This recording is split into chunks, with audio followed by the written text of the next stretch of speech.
Hello everyone, आज हम start करेंगे स्पीड, टाइम एंड डिस्टेंस। इससे पहले वाले लेक्चर में हमने किया सिंपल इंटरेस्ट। आज हम स्टार्ट करेंगे speed, time and distance. Speed क्या होती है? Distance upon time. स्पीड रहती है distance upon time.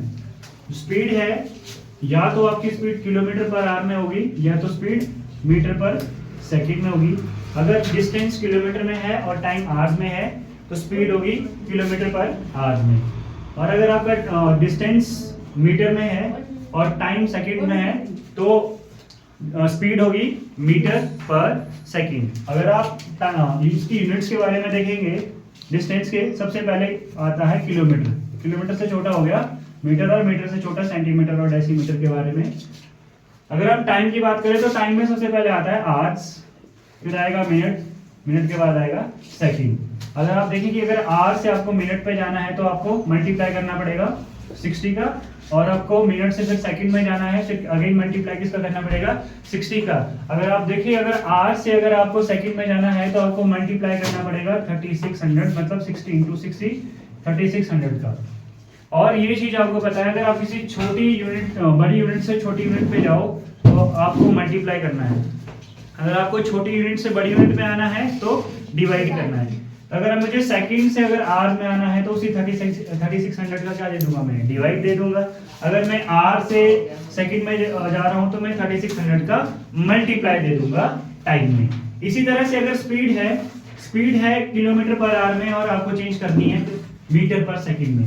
Kilometre per hour को मीटर पर सेकंड में चेंज करना है तो आप मल्टीप्लाई दे दो 5/18 का। अगर आपको मीटर पर सेकंड में से लेकर मीटर पर सेकंड छोटी वैल्यू है, छोटी यूनिट है, अगर आपको उसको किलोमीटर पर आवर में चेंज करना है तो आप मल्टीप्लाई देंगे 18/5 का। इसका बिल्कुल उल्टा हो जाएगा। बड़ी यूनिट से छोटी में जाते हो तो आप क्या देते हो, आप 5/18 का मल्टीप्लाई। मतलब अगर आपकी स्पीड किलोमीटर पर आवर में है और आप चेंज कर रहे हो मीटर पर सेकंड में तो आप मल्टीप्लाई देंगे 5/18 का। अगर आप मीटर पर सेकंड में है और आपको चेंज करनी है स्पीड किलोमीटर पर आवर में तो आप किसका मल्टीप्लाई दोगे 18/5 का मल्टीप्लाई आएगा। तो ये स्पीड के बारे में आपको पता है स्पीड डिस्टेंस अपॉन टाइम है। अगर आप स्पीड लिख रहे हो डिस्टेंस अपॉन टाइम तो डिस्टेंस क्या होगा स्पीड इनटू टाइम। तो डिस्टेंस क्या होगा स्पीड इनटू टाइम। और अगर टाइम की वैल्यू निकालोगे तो टाइम की वैल्यू निकालनी है तो टाइम को इधर ले आओ, टाइम की हो जाएगी डिस्टेंस अपॉन स्पीड। अगर आपको एक फॉर्मूला अगर आप अच्छे से लर्न कर ले वो है स्पीड का, speed is equal to distance upon time. Speed is equal to distance upon time. और कुछ छोटी कुछ चीजें इसमें है कि अगर डिस्टेंस किलोमीटर में है तो मीटर में चेंज करने के लिए किसका मल्टीप्लाई दे दोगे आप, इसका मल्टीप्लाई दोगे 1000 का। और अगर आपको उसी मीटर को अगर किलोमीटर में वापस लाना है तो उसी 1000 का क्या दे देंगे आप, डिवाइड दे देंगे उसी 1000 का। इसी तरह से आवर्स को मिनट में चेंज करना है तो 60 का मल्टीप्लाई, मिनट को आवर में वापस लाना है तो क्या करेंगे उसी 60 का डिवाइड दे देंगे। अच्छा, इसमें कुछ और चीजें क्या है, क्योंकि इस टॉपिक के साथ आप स्पीड, टाइम एंड डिस्टेंस भी करोगे। और इसमें सबसे इंपॉर्टेंट जो क्वेश्चन है वो है ट्रेन के क्वेश्चंस है कि अगर दो ट्रेन जा रही है, ट्रेन किसी पोल को क्रॉस कर रही है, ट्रेन किसी प्लेटफॉर्म को या टनल को क्रॉस कर रही है, या दो ट्रेन किसी एक दूसरे को क्रॉस कर रही है, उस वक्त कितना टाइम लगेगा एक दूसरे को क्रॉस करने। उसमें मैक्सिमम क्वेश्चन टाइम वाले रहते हैं। तो वो पूरा कंसेप्ट आपको इसी में ही सब कुछ देखना है। और आपके पास एक और इसमें लेक्चर है वो है बोट एंड स्ट्रीम का, बोट और स्ट्रीम, धारा और जो नाव के बारे में, उसमें भी आप इसी चैप्टर में आप इसके बारे में डिस्कस करोगे। इसमें एक और कंसेप्ट है, देखो स्पीड यही, अगर आपको नॉर्मल से मैं अगर 45 किलोमीटर पर आवर दे दूं, अगर मैं आपको बोलूं कि भाई 45 किलोमीटर पर आवर है, 45 किलोमीटर पर आवर है या 45 किलोमीटर पर आवर है, स्पीड है 18 किलोमीटर पर आवर, आप उसको मीटर पर सेकंड में चेंज करोगे तो कैसे चेंज करोगे? स्पीड है 18 किलोमीटर पर आवर और आप उसको चेंज करना है मीटर पर सेकंड में, तो कैसे चेंज करोगे? अभी क्या पढ़ा आपने, किलोमीटर पर आवर को अगर मीटर पर सेकंड में चेंज करनी है स्पीड में तो किसका मल्टीप्लाई होगा 5/18 का। तो आप इसका 5 अपॉन देखो, ये है 18, इसमें 5 अपॉन 18 का मल्टीप्लाई देते तो 18 से 18 कैंसिल। आपको ये चीज पता है अगर बीच में मल्टीप्लाई का साइन है तो कैंसिलिंग तो होगी। तो 18 से 18 कैंसिल हो गया तो कितना बचा 5। अब आपने इसको किलोमीटर पर आवर को क्या में चेंज कर दिया है मीटर पर सेकंड में। देखो 18 अपॉन 5 का मल्टीप्लाई अगर लग गया तो वो चीज कहाँ में चेंज हो गई, कहाँ में चेंज होगी मीटर पर सेकंड में। तब मैं किलोमीटर पर आना लिख के क्या लिखूंगा मीटर पर सेकंड। मीटर पर सेकंड मतलब डिवाइड का साइन मीटर पर सेकंड, ठीक है।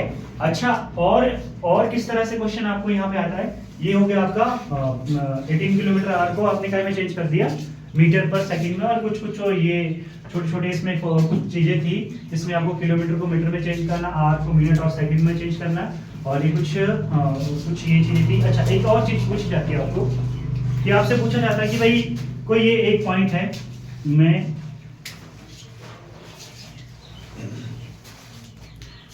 आपसे पूछा जाएगा किसी एक पॉइंट से दूसरे पॉइंट तक डिस्टेंस ट्रेवल किया, फिर वापस उसी पॉइंट पे वापस आए तो बोलेंगे एवरेज स्पीड निकालो। एवरेज स्पीड का कंसेप्ट क्या रहता है, एवरेज स्पीड का मतलब है आप किसी एक पॉइंट से किसी ए पॉइंट से बी पॉइंट पे गए और बी पॉइंट से ही वापस ए पॉइंट तक आए तो आपसे एवरेज स्पीड पूछी जाएगी। एवरेज स्पीड क्या होगी, एवरेज स्पीड क्या चीज होगी, एवरेज स्पीड क्या चीज होगी। एवरेज स्पीड का फॉर्मूला होता है टोटल डिस्टेंस, क्या होता है total distance covered upon total time taken. Total time taken क्या होगा, जाने वाला डिस्टेंस और वापस आने वाला डिस्टेंस क्या होगा टोटल डिस्टेंस। जाते हुए जो टाइम लग रहा है और वापस आते हुए टाइम होगा, उन दोनों को प्लस करोगे तो क्या आएगा टोटल टाइम। अगर हम बात करें तो जाने वाले का डिस्टेंस मैंने S1 माना और आते हुए जो S2 होगा और जाते हुए जो टाइम होगा वो T1 होगा और वापस B पॉइंट से A पॉइंट तक आते हुए जो टाइम होगा T2 होगा। तो कितना होगा S1 plus S2 divided by T1 plus T2, वो क्या होगा एवरेज स्पीड। क्या होगी एवरेज स्पीड होगी। क्या होगा एवरेज स्पीड। अगर आपको एक पॉइंट से बी पॉइंट पे जाते हुए डिस्टेंस भी गिवन है, टाइम भी गिवन है, और बी पॉइंट से वापस ए पॉइंट तक आने के लिए टाइम भी गिवन है, डिस्टेंस भी गिवन है, तो आप मुझे बताओ कितना एवरेज स्पीड होगी। तो आपको फॉर्मूला है total distance covered upon total time taken, और जाने वाला जो डिस्टेंस है वो S1 प्लस S2 है और जो टाइम है वो T1 प्लस T2 है। इसका आपने एक फॉर्मूला और पढ़ा है, अगर आपके पास डिस्टेंस नहीं गिवन है, क्या गिवन है जाते हुए भी स्पीड गिवन है और आते हुए भी स्पीड गिवन है, तो क्या फॉर्मूला है, फॉर्मूला क्या है एवरेज स्पीड का। एवरेज स्पीड का फॉर्मूला चेंज हो जाएगा बेटा। एवरेज स्पीड का फॉर्मूला क्या होगा, अगर दोनों जगह जाते हुए और आते हुए स्पीड गिवन है तो क्या होता है 2xy upon x plus y। और एक्स वाई क्या चीज है स्पीड, क्या है स्पीड। ए पॉइंट से बी पॉइंट तक की स्पीड और y है बी से लेकर ए तक की। अगर वहां एवरेज निकालना हो तो क्या लिखेंगे 2xy upon x plus y। 2xy upon x plus y, इसको आप क्या बोलेंगे एवरेज। और यहाँ पे डिस्टेंस कैसा रहेगा सर, डिस्टेंस कैसा होगा इस केस में, इस केस में जहाँ पे देखो ए पॉइंट से बी पॉइंट तक जाने की स्पीड और बी पॉइंट से ए पॉइंट तक वापस आने की स्पीड गिवन है। इसका मतलब यहाँ डिस्टेंस कैसा है सेम, डिस्टेंस कैसा है सेम है। यहाँ पे देखो ए से लेकर बी मान लो ये 40 किलोमीटर है, तो आते हुए भी डिस्टेंस कितना होगा 40 किलोमीटर, और वापस जब ए से लेकर बी तक गया तो 40 किलोमीटर, बी से लेकर ए तक गया तब भी कितना 40 किलोमीटर। तो जब डिस्टेंस सेम है और स्पीड गिवन है तो क्या फॉर्मूला होता है 2xy upon x plus y। x क्या है जाते हुए स्पीड, जब वो a से लेकर b तक जा रहा है तो स्पीड x है, और जो वापस आ रहा है तो कितनी स्पीड है y है, वो किलोमीटर पर आवर में भी हो सकती है और मीटर पर सेकंड में भी हो सकती है। ये चीज आप ध्यान रखें, एक ये फॉर्मूला और एक एवरेज का ये फॉर्मूला ध्यान देना है कि अगर आपके पास डिस्टेंस दिया है जाने का भी और आने का भी तो क्या होगा एवरेज क्या निकलेगा total distance upon total time taken. अगर आपके पास डिस्टेंस सेम है और स्पीड गिवन है तो आप जाते हुए स्पीड मतलब क्या और आने वाली स्पीड को क्या करेंगे, क्या फॉर्मूला लगेगा एवरेज स्पीड का 2xy upon x plus y, जिसमें x जो है वो a पॉइंट से b तक की स्पीड है, वो b से लेकर a तक की स्पीड है। ये सारे के सारे कंसेप्ट है आपके स्पीड, टाइम एंड डिस्टेंस के, ठीक है। इसमें जो सबसे इंपॉर्टेंट जो टॉपिक है, जहां से ज्यादा क्वेश्चन आते हैं, वो है ट्रेन वाला कंसेप्ट, ट्रेन वाला कंसेप्ट और बोट एंड स्ट्रीम वाला कंसेप्ट। तो ट्रेन वाला कंसेप्ट देखते हैं कि ट्रेन वाले कंसेप्ट में क्या चीज है। जब तक मैं ट्रेन वाला कंसेप्ट स्टार्ट करता हूं, अब 90 किलोमीटर पर आवर को मीटर पर सेकंड में चेंज करो। 90 किलोमीटर पर आवर को चेंज करना है मीटर पर सेकंड में। स्पीड आपको या तो किलोमीटर पर आवर में होगी या तो मीटर पर सेकंड में होगी। अगर आपको डिस्टेंस आप चेंज करते हो, अगर आपका डिस्टेंस मीटर में है और आपको स्पीड भी अब आपको मीटर पर सेकंड में लानी है, तो क्या करोगे तो आपको किलोमीटर पर आवर को आप किस में चेंज कर दोगे, मीटर पर सेकंड में चेंज करोगे। तो कैसे चेंज करोगे, आपके किसका मल्टीप्लाई देते हो, किलोमीटर पर आवर को अगर मीटर पर सेकंड में चेंज करना है तो किसका मल्टीप्लाई देंगे आप, 5/18 का। अगर आपको मीटर पर सेकंड में चेंज करना है, वापस आनी है मीटर पर सेकंड को किलोमीटर पर आवर में जाएगा, तो उसका रेसिप्रोकल ले लो, 18/5 का हो जाएगा। अब हम नेक्स्ट करेंगे ट्रेन वाले क्वेश्चन। ट्रेन वाले इसका आंसर है 90 × 5/18, कितना हो जाएगा 5, 18 5 90, 5 5 25 मीटर पर सेकंड, ये रहेगा इसका आंसर। देखो ट्रेन वाले 3 से लेकर 4 कंसेप्ट है, 3 से लेकर 4 फॉर्मूले हैं। उसके अलावा जितने भी ट्रेन के क्वेश्चन है वो सब सॉल्व हो जाएंगे। तो ट्रेन में आप क्या सबसे पहले क्या देखोगे, जो ट्रेन के क्वेश्चन है, सबसे पहला है कि अगर ट्रेन किसी पेड़ को, किसी पोल को क्रॉस करे। देखो ट्रेन वाले क्वेश्चन में मैक्सिमम क्या निकाला जाता है, टाइम। क्या निकाला जाता है, टाइम। आप सबसे पहले ये चीज समझो कि यार स्पीड का फॉर्मूला होता है डिस्टेंस अपॉन टाइम।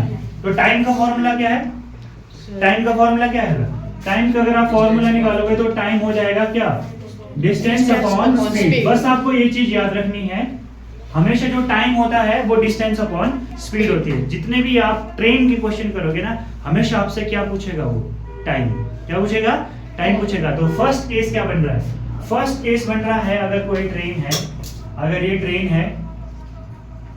है, अगर ये किसी पोल को क्रॉस करे या किसी पेड़ को क्रॉस करे, या जो स्टेशनरी ऑब्जेक्ट है किसी को भी क्रॉस करे, उस केस में क्या टाइम होगा। टाइम मतलब टाइम तो फॉर्मूला क्या रहेगा, डिस्टेंस अपॉन स्पीड ही। कितना डिस्टेंस होगा और कितनी स्पीड होगी, उस केस में क्या होगा टाइम का फॉर्मूला। सर अगर ट्रेन किसी पोल को क्रॉस कर रही है, तो पोल की कोई लेंथ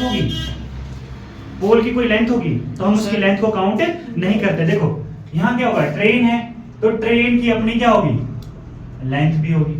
क्या होगी, लेंथ भी होगी। और ट्रेन की अपनी क्या होगी, स्पीड भी तो होगी। मतलब लेंथ का मतलब क्या हुआ, ये लेंथ का मतलब क्या हुआ, डिस्टेंस।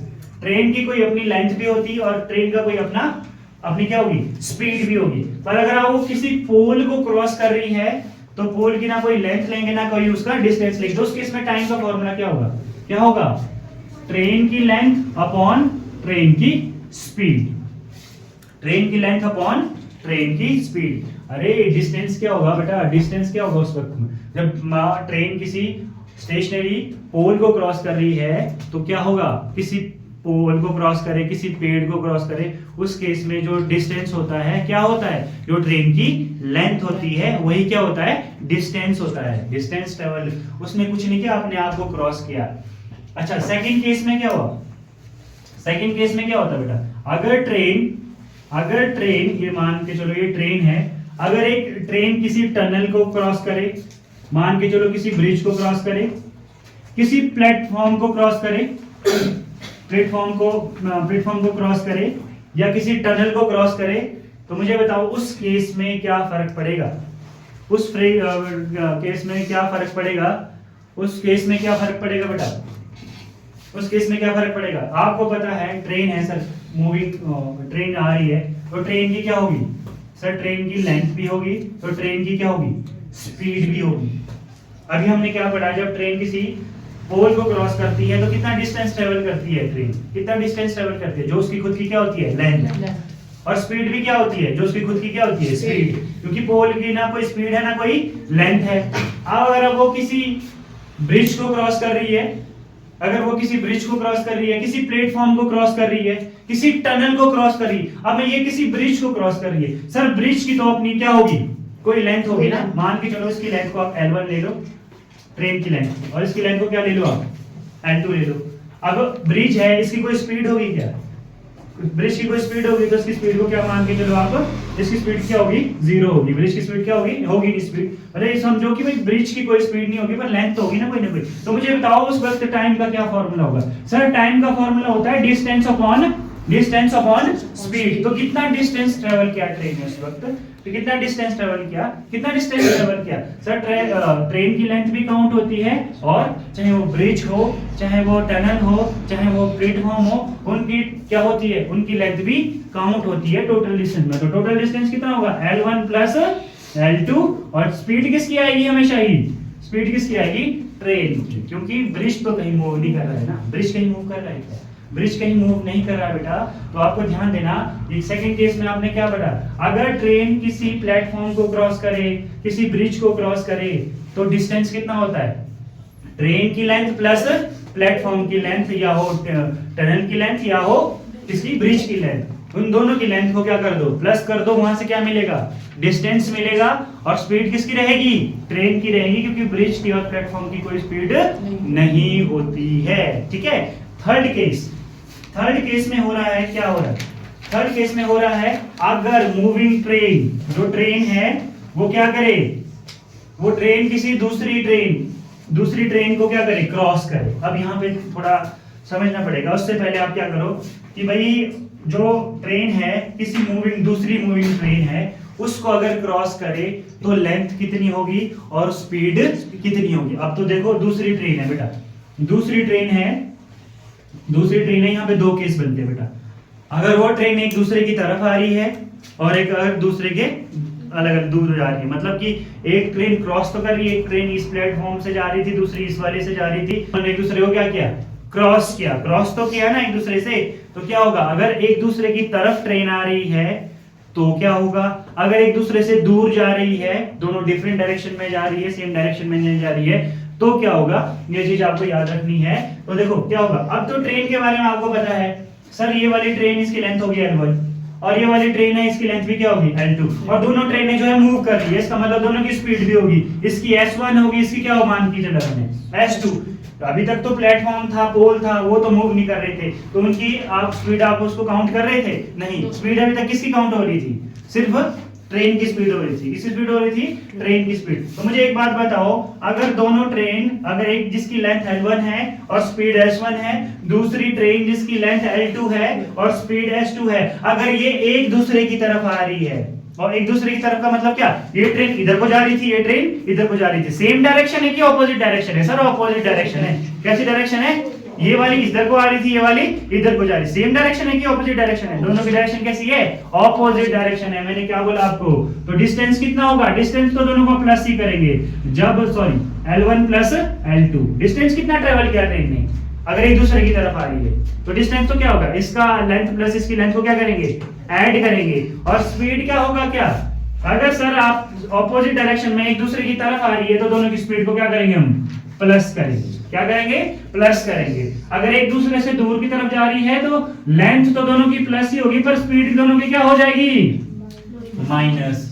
देखो एक चीज में आपने कंफ्यूजन नहीं लाना है, क्या चीज है, देखो अगर एक ट्रेन इधर से आ रही थी, दूसरी ट्रेन इधर से आ रही थी, तो ये सेम डायरेक्शन में क्या ऑपोजिट डायरेक्शन में, ऑपोजिट, ये इधर को चली थी, ये इधर से चली थी। जब ऑपोजिट डायरेक्शन में ट्रेन होती है, लेंथ तो दोनों की कैसी होगी, प्लस होगी, पर स्पीड भी दोनों की क्या होगी, प्लस होगी, क्योंकि ऑपोजिट डायरेक्शन है। अगर वो सेम ही डायरेक्शन में जा रही है, एक ट्रेन इधर इस डायरेक्शन को जा रही थी, दूसरी भी उसी डायरेक्शन को जा रही है, तो आप क्या करोगे, लेंथ तो दोनों की क्या करोगे, प्लस ही करोगे, पर स्पीड दोनों की क्या होगी, माइनस होगी। ये चीज आपको ध्यान रखनी है। तो आपने यहाँ क्या सीखा, ट्रेन वाले क्वेश्चन में आप क्या सीखते हो, ट्रेन वाले क्वेश्चन में क्या चीज होती है, ट्रेन वाले क्वेश्चन में मैक्सिमम टाइम निकालने के लिए आता है, और टाइम होता क्या है, आपको पता है, speed is equal to distance upon time. तो टाइम रहेगा डिस्टेंस अपॉन स्पीड। अब डिस्टेंस हमने ट्रेन में बोला पहले केस में, अगर ट्रेन किसी पोल को पास करे तो डिस्टेंस कितना होगा, जो ट्रेन की लेंथ होगी, और स्पीड किसकी होगी, ट्रेन की। पोल की तो कोई स्पीड भी नहीं होगी, कोई लेंथ भी नहीं होगी।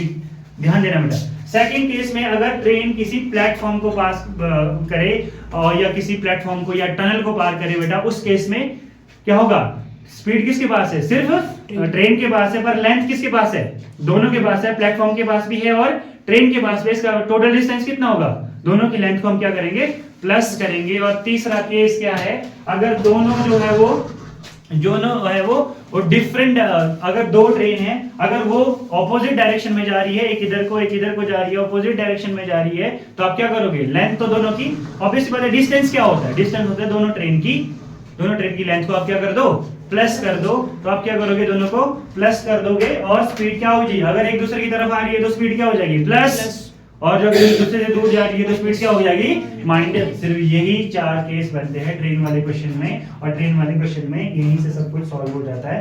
तो भाई एक ट्रेन का